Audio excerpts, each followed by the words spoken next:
नमस्कार, मैं हूं आपके साथ अंकिता पाल। बुलेटिन की शुरुआत करते हैं। नरेंद्र मोदी लगातार तीसरी बार देश के प्रधानमंत्री पद की शपथ ले चुके हैं। रविवार शाम आयोजित कार्यक्रम में उनके साथ कार्यक्रम में 71 अन्य मंत्रियों ने भी पद की शपथ ली। मोदी 3.0 की सोमवार शाम 5 बजे कैबिनेट की पहली बैठक भी होने जा रही है और ऐसे में संभावनाएं भी हैं कि मंत्रालयों का बंटवारा भी किया जा सकता है। इससे पहले पीएम मोदी ने साउथ ब्लॉक पहुंचकर पीएम पद का कार्यभार संभाला। प्रधानमंत्री पद संभालते ही पीएम मोदी ने भी पहला साइन किसान सम्मान निधि की फाइल पर किया है। पीएम ने कहा कि हमारी सरकार लगातार किसानों के लिए काम करती रही है। हम आगे भी लगातार किसानों के कल्याण के लिए काम करते रहेंगे।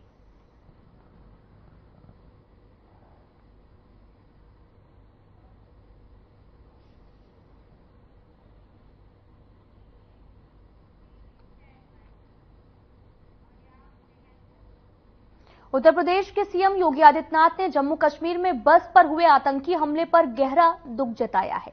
सीएम ने ट्वीट कर लिखा कि ये कायराना हमला अत्यंत दुखद है।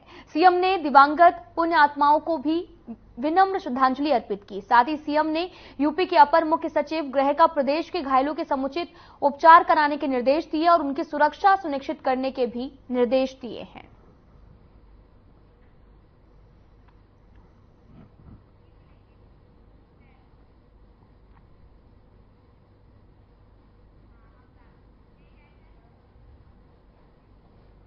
जम्मू कश्मीर में तीर्थ यात्रियों की बस पर हुए कायराना हमला को लेकर सीएम योगी ने ट्वीट किया है। सीएम योगी आदित्यनाथ ने ट्वीट में लिखा कि यह हमला अत्यंत दुखद है। सीएम योगी ने दिवंगत पुण्य आत्माओं को विनम्र श्रद्धांजलि भी दी। सीएम योगी ने लिखा कि उनकी संवेदनाएं शोक संताप परियोजनों के साथ में हैं और योगी ने प्रभु श्री राम से प्रार्थना की है कि दिवंगत पुण्य आत्माओं को अपने चरणों में स्थान और सभी घायलों को शीघ्र स्वास्थ्य लाभ प्रदान करें।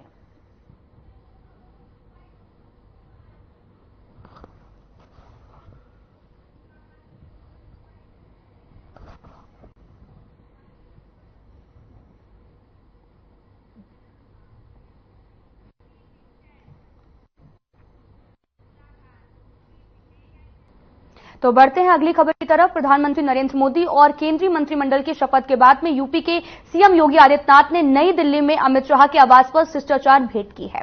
साथ ही आपको बताते चले कि गुजरात के गांधीनगर से अमित शाह ने ऐतिहासिक जीत भी दर्ज की थी। पीएम मोदी और केंद्रीय मंत्रिमंडल के शपथ ग्रहण के बाद यूपी के सीएम योगी आदित्यनाथ ने केंद्रीय मंत्री राजनाथ सिंह से मुलाकात की है।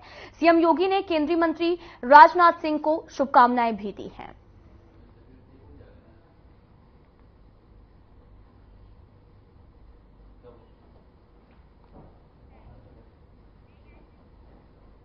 सीएम योगी आदित्यनाथ ने केंद्रीय मंत्री नितिन गडकरी को शुभकामनाएं दी हैं और आपको बताते चलें कि सीएम योगी ने नितिन गडकरी से भेंट कर उन्हें शुभकामनाएं दी। सीएम ने भेंट कर जीत और मंत्री बनने की शुभकामनाएं भी दी हैं।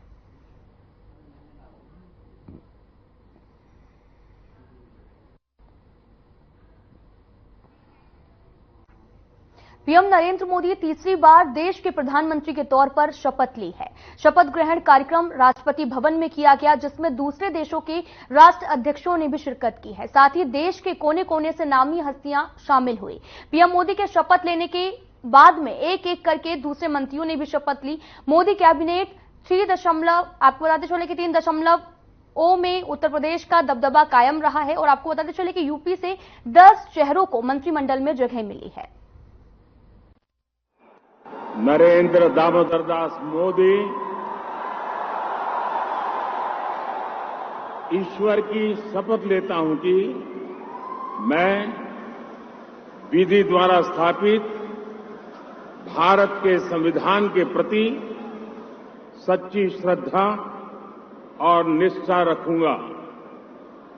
मैं भारत की प्रभुता और अखंडता अक्षुण्ण रखूंगा। मैं संघ के प्रधानमंत्री के रूप में अपने कर्तव्यों का श्रद्धापूर्वक और शुद्ध अंतःकरण से निर्वहन करूंगा तथा मैं भय, या पक्षपात, अनुराग या द्वेष के बिना सभी प्रकार के लोगों के प्रति संविधान और विधि के अनुसार न्याय करूंगा। मैं नरेंद्र दामोदर दास मोदी ईश्वर की शपथ लेता हूं कि जो विषय संघ के प्रधानमंत्री के रूप में मेरे विचार के लिए लाया जाएगा अथवा मुझे ज्ञात होगा, उसे किसी व्यक्ति या व्यक्तियों को तब के सिवाय जबकि प्रधानमंत्री के रूप में अपने कर्तव्यों के सम्यक निर्वहन के लिए ऐसा करना अपेक्षित हो, मैं प्रत्यक्ष अथवा अप्रत्यक्ष रूप से संसूचित या प्रकट नहीं करूंगा।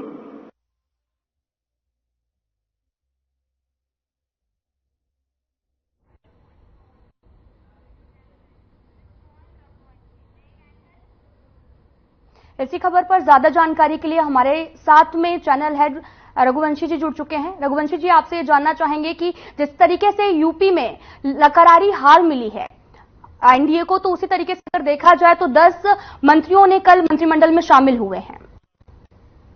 अभी हम उत्तर प्रदेश की ना करें, हम देश की करें, क्योंकि ये जो शपथ ग्रहण समारोह हुआ है ये देश का या लोकसभा चुनाव था। उत्तर प्रदेश या मध्य प्रदेश या छत्तीसगढ़, बिहार, झारखंड से मेरा तात्पर्य नहीं है। जैसे कि आप जानते हैं कि मैं देश को रिप्रेजेंट करता हूं, तो मैं आपको एक बताते चलूं कि देखिए हम लगभग 7 प्रदेशों के अंदर मैं खुद कवरेज करने गया था। और आप ये देखिए कि होता है जो हमारा जो जनमत जब मिलता है, तो आप देखिए अगर आप इस बात को कहेंगे कि उत्तर प्रदेश में इनको कम सीटें मिली, लेकिन मध्य प्रदेश जो सटा हुआ स्टेट है, देखिए आपको 29 की 29 सीटें मिलती हैं। आप गुजरात चले जाइए, वहां पे आपको सारी सीटें मिलती हैं। आप उसके अलावा एक सीट छोड़ करके, उसके अलावा आप तमाम ऐसे प्रदेश, आप दक्षिण में देखिए केरला में, जहां पे भारतीय जनता पार्टी ने पहली बार अपना खाता खोला है, ये अपने आप में कितनी बड़ी बात है। तमिलनाडु में खासतौर से वहां पे वोट ऑफ परसेंटेज काफी बढ़ा हुआ है। तो पूरे देश की जब हम बात करते हैं, ये नरेंद्र मोदी 3.0 अपने आप में सबसे बड़ी उपलब्धि है। पंडित नेहरू आज से कितने दशक पहले वो प्रधानमंत्री थे जिन्होंने तीसरी बार पदभार ग्रहण किया, और हमारे देश के प्रधानमंत्री श्रद्धेय श्री नरेंद्र मोदी जी ने तीसरी बार कल अपना पदभार ग्रहण किया है। और ये तमाम ऐसे विपक्षी दल, खासतौर से संजय राउत जो शिवसेना के, जिनकी पार्टी का सिंबल और उनका नाम तक चला गया, वो इस बात का बयान दे रहे हैं कि ये एनडीए की सरकार है। एनडीए की सरकार तो है ही है, मोदी जी ने कहा बोला मेरी मोदी की सरकार है। ये तो हम टेलीविजन मीडिया इंडस्ट्री जो पत्रकार हैं वो लिखते हैं कि मोदी 3.0, बिकॉज हम प्रधानमंत्री को ही देश का प्रतिनिधि समझते हैं और उनको ही हम 3.0 बोलेंगे। उसमें एनडीए 3.0 वो तो एनडीए है ही है। इससे पहले एनडीए आज छोड़ी है, जब अटल बिहारी वाजपेयी की सरकार बनी थी 1999 में, उससे पहले 2 बार बनी थी, तो भी एनडीए थी और आज भी एनडीए है। तो एनडीए पहली बार नहीं है। तो मैं आपको बताते चलूं कि हर राज्य में जो पार्टी का जो प्रदर्शन हुआ है, देखिए बहुत सारे जो क्षेत्रीय दल होते हैं, कई बार ऐसा होता है जो जनता है ना वो सबसे भोली होती है। बहुत सारी जनता, मैं ये नहीं कह रहा हूं जिसने वोट नहीं दिया वो समझदार नहीं है, जिसने वोट दे दिया भारतीय जनता पार्टी को समझदार है। लेकिन हर क्षेत्र में अलग अलग मुद्दे होते हैं। आप गुजरात जाती है तो वहां का जो खाना होता है अलग होता है, वहां गुजराती खाना चलता है। जब आप मध्य प्रदेश में जाती है तो वहां पे आपको अलग वहां का एक स्वाद आता है। आप ये सोचिए कि इस देश में जो जातियां हैं वो सिर्फ हिंदी भाषा नहीं बोली जाती है। आप अगर आप नोएडा में जहां पे आप स्थापित हैं, यहाँ पे आप अपना बुलेटिन लाइव हम लोग कर रहे हैं, बातचीत कर रहे हैं, यहाँ से अगर आप सीधे पश्चिम में चले जाइए मेरठ, वहां पे तो भाषा बदल जाती है। दिल्ली की तरफ आप पंजाब हरियाणा में चले जाइए तो वहां भाषा बदल जाती है। तो पूरे देश में एक अलग सोच और मानसिकता की बात है जिसके तहत वहां पे लोग अपना वोट डालते हैं। और मैं आपको सबसे बड़ी बात देखिए ये निकल के आती कि आखिरकार देश के प्रधानमंत्री श्रद्धेय नरेंद्र मोदी जी ने तीसरी बार पदभार ग्रहण किया। ये हमारे देश के लिए कितनी गौरवान्वित होने वाली बात है। इस बात को मैं बार बार इसलिए कह रहा हूं क्योंकि मैं आपको बताते चलूं, विश्व में हम लोग का स्थान कोई भी दे दे, वो 5वां, 6वां, 16वां, 15वां, लेकिन पूरे विश्व में इकलौता ऐसा देश है जिसने पूरी जो भयावह बीमारी आई थी उस समय, जिसको कोरोना हम लोग कहते हैं, उस कोरोना काल में जिस पर करोड़ों लोग की मृत्यु हो चुकी थी, पूरा देश, कई सारे देशों की, आज भी अमेरिका की जो इकोनॉमिकल हालत जो बुरी तरह से जो बदतर हो चुकी है वो सुधर नहीं पाई है। वहां के पूर्व राष्ट्रपति को आए दिन किसी न किसी मामले में उनको वहां पे उनको कहीं ना कहीं उनको जो कोर्ट है वो उनको सजा सुना रही है, और क्योंकि कहीं ना कहीं जो उन्होंने गलतियां की थी उस समय। तमाम ऐसे देश हैं, आप यूनाइटेड किंगडम जिसने पूरे विश्व में राज किया उसकी स्थिति कितनी खराब हो चुकी है। चाइना में तो देखिए वहां पे तो चुनाव जैसी स्थिति नहीं होती है वहां पे, तो इसलिए वहां के जो राष्ट्रपति हैं वो अपने आप से वो बने हुए हैं। अगर वहां भी चुनाव हो जाता आज के समय पे तो आप सोच नहीं सकते कि वहां की स्थिति क्या होती है। तमाम ऐसे देश, और हमारा देश जिसने सबसे ज्यादा उसको झेला, उसके बावजूद आज हमारे देश के प्रधानमंत्री बनकर के आते हैं। और मुद्दा उनके नंबर्स का है, तो देखिए अभी तो सिर्फ 24 घंटे हुए हैं और 7:15 पर 24 घंटे होंगे। आप ये 240 की जो स्थिति है ना वो आप अभी देखिएगा, क्योंकि अभी आने वाले कई सारे विधानसभा चुनाव हैं और वो पता लगेगा। और सिर्फ उत्तर प्रदेश से नहीं, क्योंकि वो तो 80 सीटें हैं, तो इसलिए लोग उसको उत्तर प्रदेश को देख रहे हैं। अखिलेश यादव जी ने 37 सीटें जीत ली और कांग्रेस ने 6 सीटें जीत ली। उनके लिए ज्यादा मुश्किल की घड़ी है, क्योंकि अब उन्होंने जब आदमी सत्ता जब खासतौर से जीत हासिल कर लेता है, जैसे सांसद जो चुनाव नहीं जीतता है वो जनता के बीच में इस बात को कहता है कि भाई मैं इसलिए नहीं करा पा रहा हूं कि मैं सत्ता में नहीं हूं। जब वो सांसद बन जाता है तो असल उसकी परीक्षा आती है। तो 37 सीटें जीतने के बाद अखिलेश यादव को सबसे बड़ी बात भूमिका ये देखनी है कि वो उत्तर प्रदेश में और अपने आप को कितना मजबूत करेंगे और देश में कितना मजबूत करेंगे। पीडीए की उन्होंने बात कही, पिछड़ा और दलित और अल्पसंख्यक, इन्होंने कहीं ना कहीं अपनी बात को पहुंचाने में सफल रहे, इसमें कोई दो राय नहीं है। कांग्रेस ने 6 सीटें जीती, अपने आप में बड़ी उपलब्धि है, लेकिन सरकार देश में आदरणीय प्रधानमंत्री नरेंद्र मोदी जी की बनी है। और जिस तरीके से पूरे देश में, और जो कल का मंत्रिमंडल का जो पूरा आप ये समझिए जो जिस प्रकार से उन्होंने विस्तार किया है, आप समझिए पूरे देश को उन्होंने उसमें प्रतिनिधित्व दिया है, 24 प्रदेशों को प्रतिनिधित्व दिया है, सहयोगी दलों को भी उन्होंने खुश किया। और एक बात मैं आपको और बताते चलूं, जो इस बात को अभी भी मीडिया के तमाम हल्के में इसको नहीं बताया जा रहा है, आप ये देखिए, ये मोदी जी की वो तीसरी सरकार है जिसमें आज भी उन्होंने अपने स्वाभिमान को नहीं छोड़ा है, जो उनका कैरेक्टर था। ऐसा नहीं है कि वो चुनाव में नंबर्स कम आ गए उनके, तो उन्होंने अपने कैरेक्टर को बदला है। इसका सबसे बड़ा एग्जाम्पल मैं आपको देना चाहता हूं, एनसीपी अजीत पवार गुट में जो प्रफुल्ल पटेल जी का उन्होंने नाम दिया गया था कि आप इनको अपने कोटे से मंत्री बनाइएगा, उनको उन्होंने राज्य मंत्री स्वतंत्र प्रभार दिया भारतीय जनता पार्टी ने, तो उन्होंने बोला हम नहीं स्वीकार करेंगे। तो प्रफुल्ल पटेल इससे पहले सिविल एविएशन मिनिस्टर थे, वो सेंट्रल मिनिस्टर रह चुके हैं यूपीए की सरकार में, ठीक है, उन्होंने अपनी बात रखी। लेकिन प्रधानमंत्री नरेंद्र मोदी जी ने अपने चरित्र को कायम रखा कि जो मैंने कमिटमेंट किया है देश के प्रति, मैं यहाँ बार्गेनिंग क्वालिटी में नहीं आऊंगा आपके। जो उन्होंने कितना बड़ा मैसेज दिया है आप इसको समझिए कि उन्होंने अजीत पवार गुट, क्योंकि उनकी सरकार वहां पे महाराष्ट्र में उनकी सहयोगी दल है, उसके बावजूद उनको इस बात की चिंता नहीं कि देश के सबसे अमीर प्रदेश के सरकार में कोई दिक्कत हो सकती है, लेकिन वहां भी वो कतई इस बात को लेकर के वो चिंतित नहीं थे। उन्होंने प्रफुल्ल पटेल जी को कैबिनेट मिनिस्ट्री देने से मना कर दिया। ये अपनी बात है। और देखिए, जब आप बोलेंगे कि अगर उनको उन्होंने नहीं दिया तो उन्होंने जो है बाकी जो सांसद हैं जो 1-1, 2-2 उनको क्यों दे दिया। देखिए, मैं आपको बताते चलूं, रामदास अठावले की मैं आपको बात करूं, वो राज्य मंत्री का दर्जा दिया और लगभग यूपीए सरकार से लेकर आज तक उनको दिया जा रहा है। उन्होंने कभी कैबिनेट की डिमांड नहीं की, वो सिर्फ एक सांसद चुनाव जीतते हैं रिपब्लिकन पार्टी से महाराष्ट्र से, लेकिन वो दलित समुदाय को प्रतिनिधित्व करते हैं, तो यूपीए ने भी उनको मौका दिया और एनडीए भी उनको मौका दे रहा है। उसी प्रकार से जीतन राम मांझी जो बिहार से ताल्लुक रखते 1 सीट जीत के आए, उनको भी मंत्री बनाया गया। तो ये यहां पे बात ये कि सहयोगी दल कौन हमारे साथ कितने सालों से है, ये इस कैरेक्टर के नाते उनको वो मंत्री पद दिया गया है। लेकिन भाजपा ने अपना चरित्र और चाल नहीं बदला है, ये मैं आपको बताते चलूं। मैं बहुत नजदीक से इस पार्टी को कवर कर रहा हूं और आज नहीं लगभग 20 वर्षों से मैं भारतीय जनता पार्टी को कवर करता हूं। संघ से मैं जुड़ा रहा हूं, उनकी विचारधारा से मैं जुड़ा रहा हूं और मुझे इसमें कोई आपत्ति नहीं कहने में कि पत्रकार होने के साथ मैं उस विचारधारा के साथ जुड़ा रहा।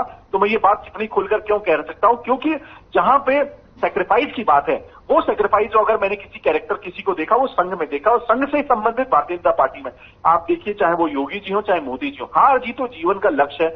महाभारत और रामायण में भी बहुत सारे योद्धा इनके आपके महाभारत में पांडवों के भी उनकी डेथ हुई थी और रामायण में भी बहुत सारे योद्धाओं की डेथ हुई थी। इसका ये कतई तात्पर्य नहीं, तो अल्टीमेटली जीत किसकी होती है ये बड़ी बात है। तो मैं ये नहीं बताना चाहता हूं कि जो हो सकता है, जो कि दूसरे दलों को मैं कौरव नहीं बता रहा हूं या मैं उनको रावण की संज्ञा सेना नहीं बता रहा हूं, लेकिन मैं आपको उदाहरण दे रहा हूं कि हार जीत तो होती रहती है। साबित जो सत्ता किसके पास है, सत्ता इसलिए है क्योंकि देश की अधिकांश जनता ने अपना जो वोट बैंक दिया है वो आदरणीय नरेंद्र मोदी जी को दिया है।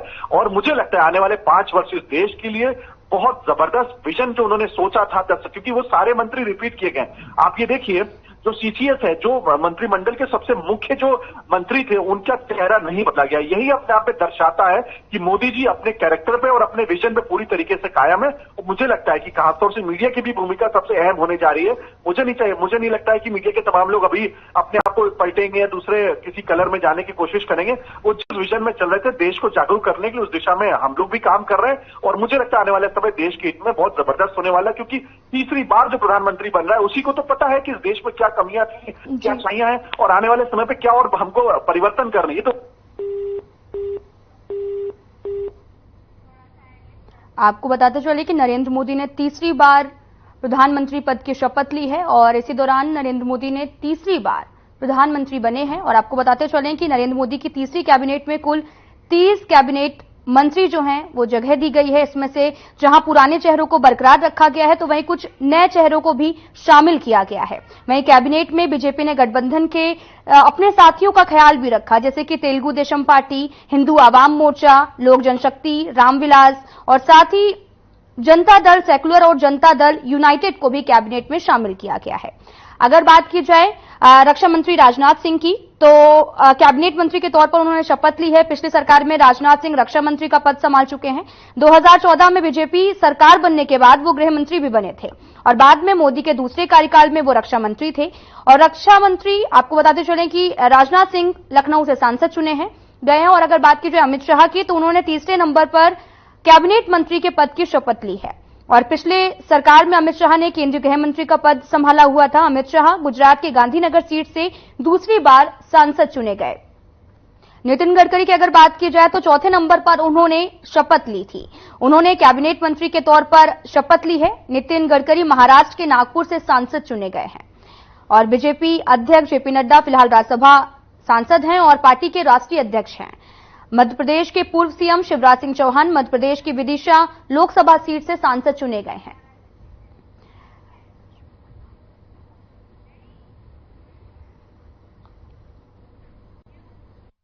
तो इसी खबर पर ज्यादा जानकारी के लिए हमारे साथ हमारे चैनल हेड ब्रजमोहन रघुवंशी जुड़ चुके हैं।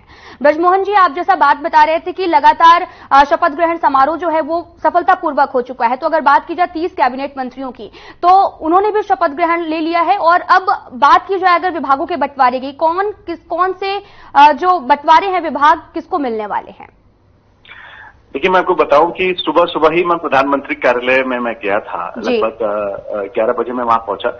तो हालांकि हम लोग को एक लेवल के बाद वहां रोक दिया जाता है। मैं भी आदरणीय प्रधानमंत्री जी को शुभकामनाएं देने के लिए मैं जा रहा था और मैं बुके भी हमें ऑलमोस्ट वहां पे क्या होता है कि जब आप अपने साथ कोई सामग्री लेके जाते हैं तो वह रोक दिया जाता है। लेकिन ईश्वर की बड़ी कृपा है और खासतौर से जो मेरी विचारधारा है और जो हमारा कमिटमेंट है खासतौर से देश के प्रति, और हम उन मीडिया संघों से ताल्लुक रखते हैं जिनको ये सौभाग्य मिला है कि आदरणीय प्रधानमंत्री जी को आप आ सकते हैं विश करने के लिए, लेकिन हमको अलाउ किया गया कि आप उनके लिए बुके लेके जा सकते हैं जी। लेकिन एक लेवल पे आने के बाद ये हुआ कि प्रधानमंत्री जी अभी यहाँ पे सबके साथ आएंगे और ये नजारा मेरे लिए कितना अतुलनीय, क्योंकि फोन हमारे पास था नहीं, मैं अपने मोबाइल से उसको नहीं मैं कैप्चर कर पाया। शायद मुझे लगता है कि आप किसी दूसरे एजेंसियों की एजेंसी वहां पे थी, पीटीआई और एनआई, उन्होंने शायद ये नजारा कैप्चर किया होगा। और हमको तो दूर से थोड़ी सी ध्वनि सुनाई थी। पूरे गैलरी में मैं आपको बताऊं, प्रधानमंत्री कार्यालय मैं लगातार 2004 से 2005 बल्कि मैं कहूंगा यूपीए सरकार से लेकर अब तक मैं सरकारों में प्रधानमंत्री जी के उनके कार्यालय में मैं गया। जरूरी नहीं कि हमेशा मैं प्रधानमंत्री से मुलाकात मेरी हो पाई, लेकिन उनके कार्यालय में तमाम ऐसे लोग जो हमारे उत्तर प्रदेश से ताल्लुक रखते थे या ऐसे जो मेरे परिचित जो वहां पे किसी पोस्ट पे थे, चाहे वो जॉइंट सेक्रेटरी लेवल पे हो, ओएसडी लेवल पे हो, हम लोग मुलाकात करते थे। लेकिन जो नजारा मुझे आज वहां देखने के लिए मिला, हम लोग दूर थे वहां से, मेरे पास मोबाइल नहीं था जो मैं कैप्चर कर पाता। आप सोच नहीं सकते हैं कि ये किसी रिपब्लिक देश जिसको हम बात करते हैं, डेमोक्रेटिक देश में किसी में जहां पे ये व्यवस्था होगी चुनाव के बाद, किस तरीके से वहां तालियों की गड़गड़ाहट वहां पे बज रही थी, लोग वहां पे किस प्रकार से उनका अभिवादन स्वीकार कर रहे थे, क्योंकि पंडित जवाहरलाल नेहरू जी के बाद से पहला देश का प्रधानमंत्री, पहला ऐसा व्यक्ति नरेंद्र मोदी जो सबसे पहले मुख्यमंत्री बनता है फिर प्रधानमंत्री सीधे बनता है, उसने इस ऑफिस को लगातार 10 वर्षों के बाद उसने वापस इसको रिज्यूम किया। ये अपने आप में कितनी बड़ी बात है, आप ये सोचिए।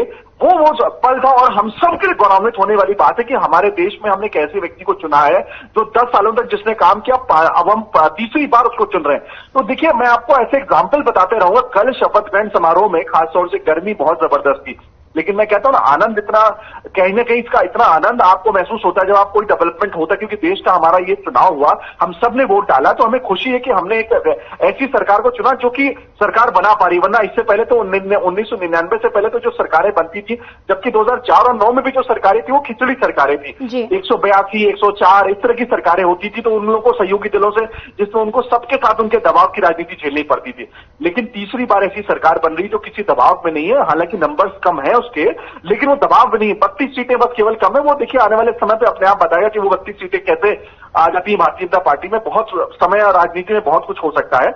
मैं आपको बताते चलूं, कल के शपथ ग्रहण समारोह में पूरा देश वहां पे मौजूद था। और आप सबसे मैंने आज तक किसी भी जो शपथ ग्रहण समारोह है, मैंने ये नहीं देखा।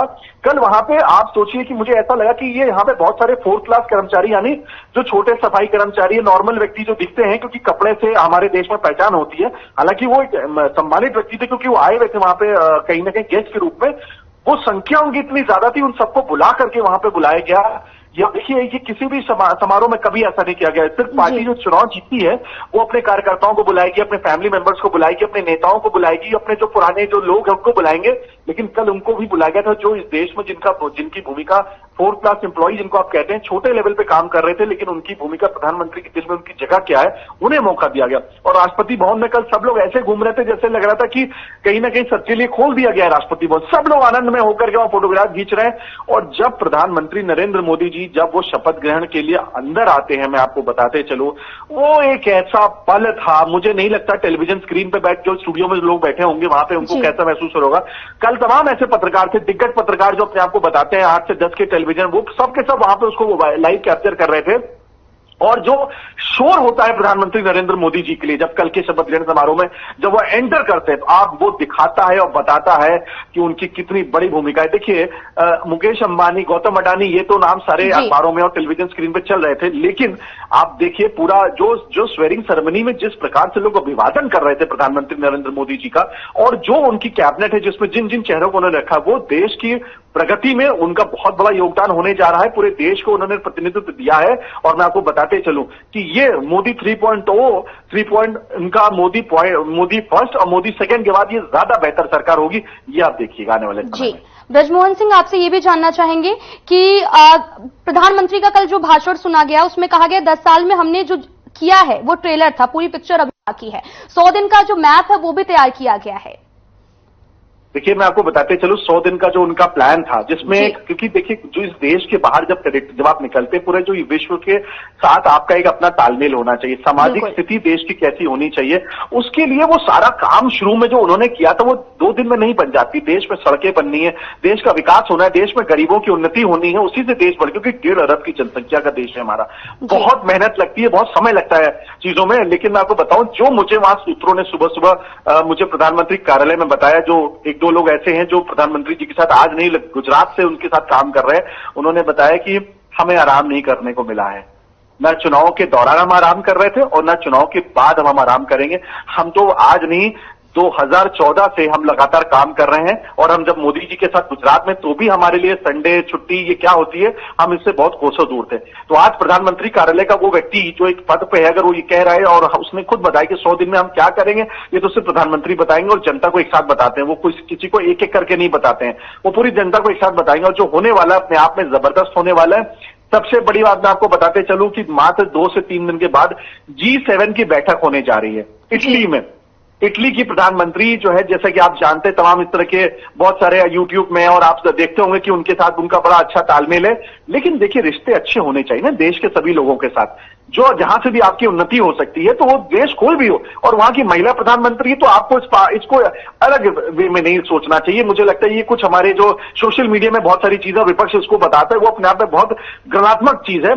सबसे पहला जो काम होने वाला है 2 से 3 दिन के अंदर, अंतर्राष्ट्रीय पटल की मैं आपको बात बताने जा रहा हूं, वो G7 बैठक में 14 तारीख को आदरणीय प्रधानमंत्री जा रहे हैं। उसके बाद लगातार वो विश्व के तमाम ऐसे जो कार्यक्रम होंगे जिसमें वो जाएंगे, और देश में खासतौर से जो उन्होंने बात कही थी विजन की, और मैं आपको बताते चलो एक सबसे बड़ी घटना कल हुई है कश्मीर में, जिस प्रकार से वहां पे गोलियों से भूना गया है, चलाई थी, जिसमें हमारे कई सारे यात्री जो वैष्णो देवी माता के दर्शन करके आ रहे थे, इसको सुबह से ही गृह मंत्री ने लगातार मीटिंग अपनी शुरू कर दी, अमित शाह जी ने, और प्रधानमंत्री के नेतृत्व में खासतौर से उनको सारा अपडेट दिया जा रहा है। कल मैं आपको बताते चलूं जो मुझे लेटेस्ट डेवलपमेंट सुबह मुझे पता चला कि 1:30 बजे रात को आदरणीय प्रधानमंत्री जी ने कश्मीर में जो वहां के तमाम अधिकारियों की, कश्मीर से जो वहां के जो गवर्नर थे, सॉरी एलजी नहीं गवर्नर थे, वो यहाँ पे मौजूद थे, मनोज सिन्हा जी, उनको बोला कि आप तुरंत वहां से निकलिए, आप मॉर्निंग में उनको बोला कि आप जाइए और पूरे नजर रखिए, और वहां पे सारे जो हमारे नेशनल एजेंसीज है, खासतौर से सुबह सुबह अजीत डोभाल साहब को भी ब्रीफ किया जाने वाला था, क्योंकि अजीत डोभाल साहब की मीटिंग चल रही थी प्रधानमंत्री कार्यालय में सुबह सुबह।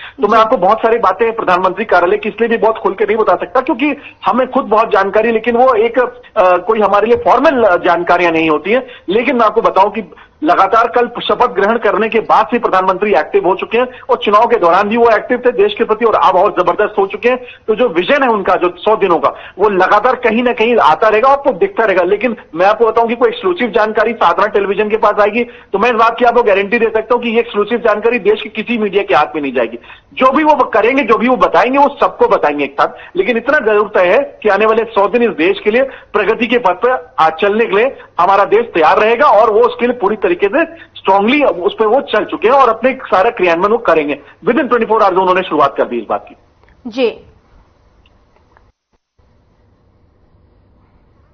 ब्रजमोहन सिंह जी, आपसे ये भी जानना चाहेंगे कि जैसा कि जम्मू कश्मीर में आतंकी हमला हुआ, जयपुर के 4 लोगों की भी मौत हो गई है, कपड़ा कारोबारी परिवार सहित वैष्णो देवी के दर्शन करने के लिए गए हुए थे, जैसा कि आपने बताया, तो वो लोग लगातार मुआवजे की भी मांग कर रहे हैं और सरकारी नौकरी की भी।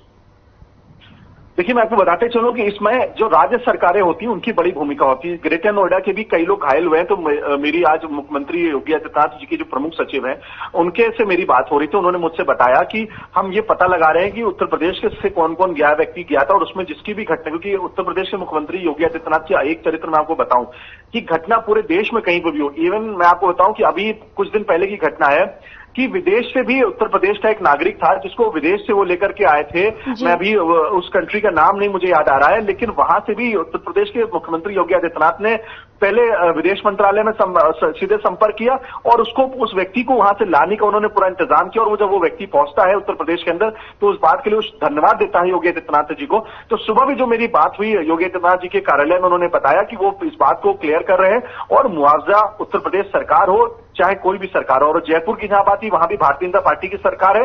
मुझे लगता है बंदरलाल शर्मा जो वहां के मुख्यमंत्री, वो इसको, क्योंकि कल वो यहां पर है, क्योंकि तमाम अभी मुख्यमंत्री जो आए थे प्रदेशों के, भाजपा शासित प्रदेशों के, वो दिल्ली में ही है। योगी आदित्यनाथ जी ने भी सुबह अमित शाह जी से मुलाकात की, नितिन गडकरी जी से मुलाकात की, राजनाथ सिंह जी से मुलाकात की, और उनका ये था कि लगभग 1:30 से 2 बजे वो निकलेंगे। तो यहाँ पे वो सारे, ऐसा नहीं कि वो मीटिंग करते रहते, वो तमाम अपने उन्होंने इंस्ट्रक्शन देना शुरू कर दिए उन्होंने। तो जिस भी प्रदेश के जो लोगों को भी, जिनकी भी मृत्यु हुई है, उन सबको मुआवजा मिलेगा। उत्तर प्रदेश में तो 100% गारंटी है, दूसरे प्रदेश में भी गारंटी है तो उनको मुआवजा देने की, लेकिन वो हो सकता है उनकी अपने एक सिस्टम होगा, वो होगा। लेकिन उत्तर प्रदेश के अंदर, क्योंकि लगातार मेरे पास ही जो खबरें आती हैं, और आपने खुद ही अपने बुलेटिन के माध्यम से कई बार प्रसारित किया हुआ है कि तमाम कोई घटना होती तो उत्तर प्रदेश की सरकार 2 लाख से लेकर 5 लाख तक मुआवजा देती है, और गंभीर हालत में घायलों को वो 1 लाख से 2 लाख तक उनको मुआवजा देती है, प्लस उनके अलावा उनका इलाज भी करवाती है। ये तो यहाँ की स्थिति है। और आने वाले समय पर जो खासतौर से जिनकी जो मृत्यु हुई है, जो घायल, उनका पूरा ध्यान रखा जा रहा है जम्मू कश्मीर द्वारा। जम्मू कश्मीर सरकार जो गवर्नर के इस समय वो लोग, उसके वहां राष्ट्रपति शासन लगा हुआ है, तो गवर्नर वहां पे सब उसको पूरी तरह से टैकल कर रहे हैं। तो सबकी पूरी तरीके से लोग अलर्ट है, और उस पर पूरा काम चल रहा है, जो कल बड़ी घटना हुई है। जी, ब्रजमोहन सिंह जी, आपका बहुत बहुत धन्यवाद तमाम जानकारी देने के लिए। आपको बताते चले कि तीसरी बार प्रधानमंत्री नरेंद्र मोदी ने प्रधानमंत्री पद की शपथ ली है, और अगर बात की जाए टीम की, तो लगातार मंत्रिमंडल के शपथ ग्रहण समारोह जो है वो हो चुका है, और टीम मोदी तैयार है। नई कैबिनेट में हरियाणा, महाराष्ट्र, बिहार के खास तवज्जो भी मिली है। वजह है चुनाव। हरियाणा, महाराष्ट्र में इसी साल चुनाव भी होने हैं, बिहार में अगले साल होने हैं। फिलहाल इस वीडियो में इतना ही। नमस्कार।